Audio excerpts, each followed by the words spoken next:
નાના બાળકોને જન્મના 1 વર્ષ સુધી મીઠું અને 2 વર્ષ સુધી ખાંડ ક્યારેય ના આપવા જોઈએ. અને આવું હું નથી કહેતી, અમેરિકન એકેડેમી ઓફ પીડિયાટ્રિક્સ કહે છે. હવે આનું સાયન્ટિફિક કારણ સમજાવું.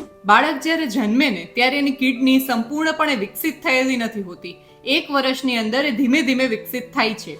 અને જો તમે ઉપરથી ભોજનમાં કે કોઈ પણ વસ્તુમાં મીઠું નાખો તો એ કિડની પર સોડિયમના ફિલ્ટરેશનનો લોડ વધી જાય છે અને એના કારણે એને નુકસાન થાય છે. હવે થાય છે એવું કે આ બાળકોને પહેલેથી જ સહેજ મીઠાવાળો ટેસ્ટ બડ્સ થઈ ગયો હોય ને એટલે ભવિષ્યમાં ખારું ખાવાની આદત લાગી શકે અને એના કારણે હાઈ બ્લડ પ્રેશર કે હૃદય સંબંધિત સમસ્યાઓ પણ થઈ શકે.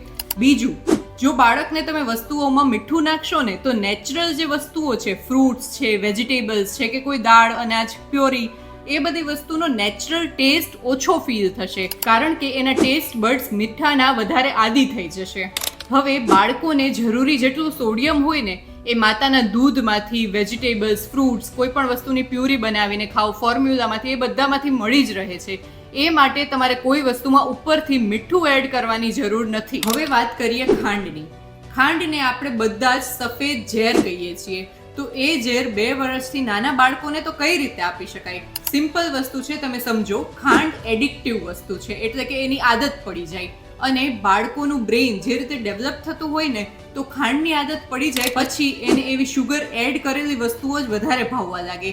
જે સાદા ફળો હોય, ઘરનું ભોજન હોય, એ ફિક્કું લાગે અને આવા બાળકોને આગળ જતા મોટાપા અને ડાયાબિટીસનો રિસ્ક અનેક ગણો વધી જાય. હવે આમાં ફળોમાં રહેલી જે કુદરતી મીઠાશ હોય, દૂધમાં રહેલું લેક્ટોઝ હોય, ફ્રુક્ટોઝ, એ બધી વસ્તુમાં પ્રોબ્લેમ નથી. પ્રોબ્લેમ છે તમે ઉપરથી શુગર એડ કરો એ બધામાં. એટલે શક્ય હોય ત્યાં સુધી ખાંડ, ગોળ, મધ, ચોકલેટ, બિસ્કિટ, કોઈ પેકેજ જ્યુસ, કોઈ આર્ટિફિશિયલ વસ્તુઓ, એવું બધું જ આપવાનું ટાળવું જોઈએ. તો લાસ્ટમાં એક બહુ સિમ્પલ વસ્તુ કહું તો બાળકોમાં એટલી સમજ નથી પરંતુ તમારામાં છે અને શરૂઆતની 1-2 વર્ષની જે આદતો હોય ને એનું આખું જીવન બદલી શકે છે. તો તમારા બાળકોને હેલ્ધી બનાવવા એ તમારા હાથમાં છે. હવે આ વિડીયો જલ્દીથી તમારા બધા જ ફ્રેન્ડ્સ, ફેમિલી સર્કલ બધા સાથે શેર કરી દો અને અમારા પેજ યોગા કૃતિને ફોલો કરી દો.